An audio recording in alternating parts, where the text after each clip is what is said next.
Alexandre Correia, o ex-marido da apresentadora Ana Hickman, foi condenado a 3 anos de prisão. Só que o motivo pelo qual Correia é condenado surpreende, pois não teve relação direta com as denúncias gravíssimas feitas pela ex-esposa, como violência física e patrimonial, mas sim por uma ofensa a Edu Guedes, o chefe de cozinha que é atual noivo da Ana Hickman. Sim, foi por agressão a ele e não a ela. Quem vai explicar isso pra gente é a Daiane Oliveira aqui no Plantão do Meteoro.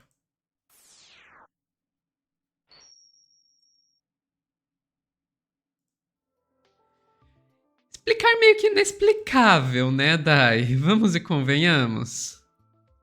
Pois é, né? É mais um daqueles casos que a gente diz, às vezes o judiciário ele tem um lado, né? Ele tem um olhar que poderia ser diferente, deveria ser diferente. Mas aí eu já vou começar dando as informações. Vou te pedir, por favor, Sofia, para colocar a matéria do G1. Porque é isso, o ex-marido da Ana Hickman, e a gente vai eternizar como ex-marido da Ana Hickman. A gente não sabe exatamente o que o Alexandre Corrêa faz. Ele tentou ser político, não deu certo. Ele tentou ser empresário e ele assumiu que fez mais gestão do dinheiro das empresas da Ana Hickman. Então é isso, né? A gente não sabe exatamente, além do ex-marido da Ana Hickman, o que o Alexandre Corrêa é. Mas ele foi condenado a 3 anos de prisão por ofensas a Edu Guedes. E aqui a informação, né, de que o Alexandre Correia teve essa condenação por ofender publicamente o apresentador e chefe de cozinha Edu Guedes, atual marido da apresentadora. A decisão é da 4ª Vara Criminal de Barra Funda, em São Paulo, e o processo está sob segredo de justiça. No entanto, apesar de estar em segredo de justiça, houve nota tanto da parte do Alexandre quanto da parte da equipe do Guedes. Em nota, a defesa do Alexandre disse que respeita o entendimento adotado pelo juízo competente, mas que vai recorrer da decisão. Abre aspas, a defesa confia na reversão da condenação pelas instâncias superiores, especialmente diante de elementos que demonstram a ausência de dolo específico na conduta atribuída a Alexandre, bem como a existência de circunstâncias que descaracterizam o tipo penal imputado. É o que diz o texto da defesa. O Roberto Lessa, que é o advogado que defende os interesses do apresentador, do Edu Guedes, afirmou que a juíza entendeu que o Alexandre Correia extrapolou os limites da liberdade de expressão e de opinar ao atribuir a do Guedes prática de atos criminosos. Ele, seria o Alexandre Correia, injuriou o Eduardo, dizendo que o mesmo era, entre aspas, canalha, bandido e experiente em Maria da Penha, sem qualquer tipo de prova ou fundamento, foi o que disse o advogado. Segundo ele, a magistrada ressaltou que as informações de Correia foram feitas de forma genérica, sem preocupação com a veracidade das informações, mas com a nítida intenção de ofender a honra de Edu Guedes. A condenação aconteceu após Edu Guedes mover essa queixa-crime contra Correia por conta das ofensas. E Edu Guedes moveu também outra queixa-crime por difamação contra o empresário. Na ocasião, o motivo foi a acusação de que ele mantinha um relacionamento ali extraconjugal, no caso da Ana Hickman, com o Edu Guedes, porque ela era casada. O Alexandre Corrêa ele chegou a dizer isso, que eles tinham um relacionamento enquanto ela era casada. E aí, abre aspas, né, em uma data em que Edu ainda mantinha um relacionamento com uma outra pessoa. Então, isso teria gerado ali um problema para o Edu Guedes. Em nota, a defesa do Alexandre ainda disse que a defesa técnica de Alexandre Correia, por meio de seu advogado Bruno Ferulo, veio a público manifestar-se a respeito da recente decisão que resultou na condenação pelo crime de calúnia e informa que respeita, né, como eu já tinha dito, o entendimento que vai recorrer, entre aspas, eles falam, né, reiteramos o compromisso com a verdade dos fatos e com o pleno exercício do direito de defesa, pilar fundamental do Estado Democrático de Direito. Concordo plenamente, tá? Eu concordo com tudo isso, é importante. Agora, Sofia, vamos lembrar as acusações que a Ana Hickman fez contra o Alexandre Correia? Porque é interessante, nesse momento ele foi condenado por ofender um outro homem, mas ele já foi acusado de crimes como violência doméstica e violência patrimonial. e ele não teve essa condenação, inclusive, contra a ex-companheira. Vou te pedir para mostrar o vídeo da Ana Hickman, por favor. Nas últimas semanas, repercutiu a notícia de que eu fui condenada a pagar pensão ao meu ex-marido, como se eu fosse a culpada pelo fim do meu casamento e o meu ex-marido uma vítima. A verdade é que o tempo vai passando e a distorção da realidade nas redes sociais, quase que diárias pelo meu ex-marido, está dentro da conhecida intenção de fazer a mentira dita 1000 vezes virar verdade. Mas a verdade é que quem bate, esquece ou se faz esquecido. E quem apanha não deixa de pensar um dia sequer em tudo que aconteceu. Eu tenho me mantido em silêncio, trabalhando muito e cuidando do meu filho, para tentar salvar o patrimônio construído ao longo dos 25 anos, quase destruído pela irresponsabilidade do meu ex-marido, que dele aproveitou muito bem, ele e a sua família. Todos esses anos de trabalho foram dedicados a dar uma vida segura e confortável para o meu filho. E é muito duro ver que o futuro dele pode ser diferente do que ele merece por culpa de uma das pessoas que mais deveria zelar por ele. Eu trabalho desde os meus 15 anos e eu construí uma carreira sólida com o apoio de agências e profissionais muito competentes. O Alexandre, ele passou a trabalhar comigo nos últimos anos e até a separação foi o gestor das empresas. Ele já declarou que fez uma má administração e isso gerou uma dívida de quase 70 milhões de reais. Ele, por sua vez, nunca prestou contas dos 40 milhões que passaram pelas suas contas pessoais. E qual destino deu a todo esse dinheiro? Quem foram os beneficiados pelo meu trabalho? Isso eu ainda não sei.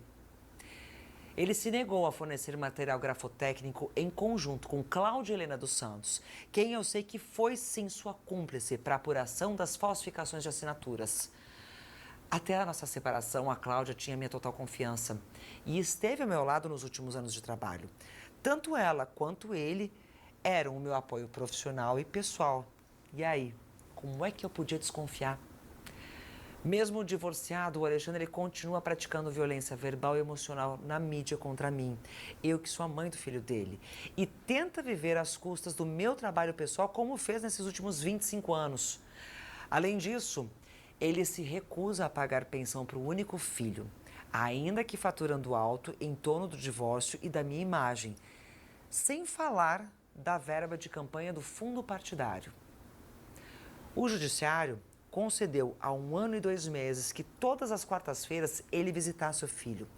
Enquanto ele publicava nas suas redes sociais que eu tentava impedir o contato entre os dois, o meu filho esperava ansioso para jantar com o pai. Até essa semana, seriam 56 visitas no total, mas ele só apareceu uma única vez. E ainda tem coragem de gritar aos 7 ventos que quem faz alienação parental sou eu. A cada 15 dias, ele deveria buscar e levar o filho para passar o final de semana com ele. A cada 15 dias, ele causava desconforto não só para mim, mas em pessoas que não têm nada a ver com essa situação, com posts em rede social. Aí, para evitar o circo que ele fazia na porta do condomínio, eu resolvi, nos últimos tempos, entregar e retirar o meu filho na casa dele em São Paulo, para onde já se aboletaram os seus pais. O apartamento também pertence a mim, mas os novos moradores não pagam nem condomínio, nem IPTU. Quanto a tal pensão, É importante deixar claro que não se... É isso, assim é fácil, né? Viver assim é muito fácil, enfim. Pois é uma situação interessante. Eu fico pensando, por que que esse cara continua fazendo esse tipo de coisa, sabe? E daí eu penso, ok, o que que ele foi na vida além de marido e empresário da Ana Hickman? Assim, sabe, que profissão, quanto de dinheiro ele conseguiu conquistar na vida para além de Ana Hickman? Eu não sei, não sei. Eu realmente tenho essa curiosidade de saber, porque talvez isso explique o porquê que ele continua tentando lucrar em cima dela. E a outra coisa que eu fico pensando diante de tudo isso é como como a justiça age de uma maneira interessante, né? Uma acusação de agressões verbais contra um homem já foram julgadas e já levaram uma condenação. É bem provável que vai existir aí recursos, etc, etc, etc. Mas, enfim, enquanto uma acusação de agressão física contra uma mulher, que vamos e convenhamos, é muito mais grave, não digo nem pela vítima, sim pelo tipo de agressão mesmo, ainda não deu em nada, né? E de algum jeito, você ainda vai achar um monte de Red Pill, Migtol e todas, Incel e todos esses grupos aí dizendo que a justiça sempre está do lado da mulher, que o sistema é dominado pelas mulheres, sendo que a honra de um homem parece receber muito mais atenção da justiça do que a integridade física de uma mulher. Enfim, Sofia, tem diga. uma coisa, né? O Alexandre Correia e a Ana Hickman foram casados por mais de 20 anos. Ela se casou com ele em 98, 1998, 2 anos após a sua carreira começar. E aí, como ela fala, né, que começou a carreira com 15 anos, então ela estava completando 17, ou ela estava com 17 ou tinha acabado de completar 18 anos quando ela se casou com esse Uhum, homem.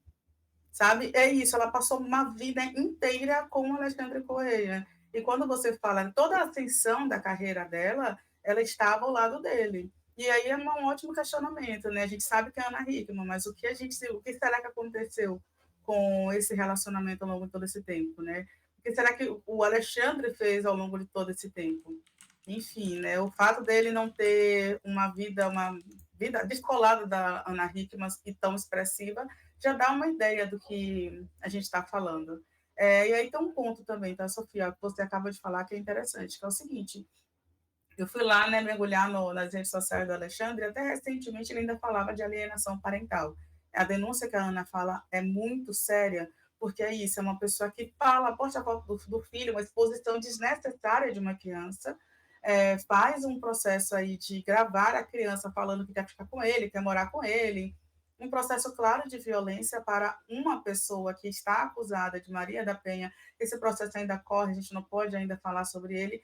No entanto, inicialmente, toda a mídia, quando saiu a notícia, noticiou que o Alexandre Corrêa tinha declarado realmente que cometeu um erro, e ele gravou um vídeo falando sobre isso, mas depois ele negou que tenha cometido as agressões. Então é isso, de fato é triste que a gente veja que a palavra da mulher, que as provas apontadas não fazem com que um processo seja mais célere no Brasil, mas quando é uma ofensa contra um outro homem, aí é mais tranquilo, aí é mais fácil.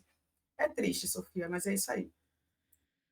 triste, mas não surpreendente, né? Eu diria que é esperado até. Ficamos por aqui, Dai? Ficamos, Sofia. Pessoal que está assistindo ao vivo, não saiam daí que a gente já está voltando com mais notícias.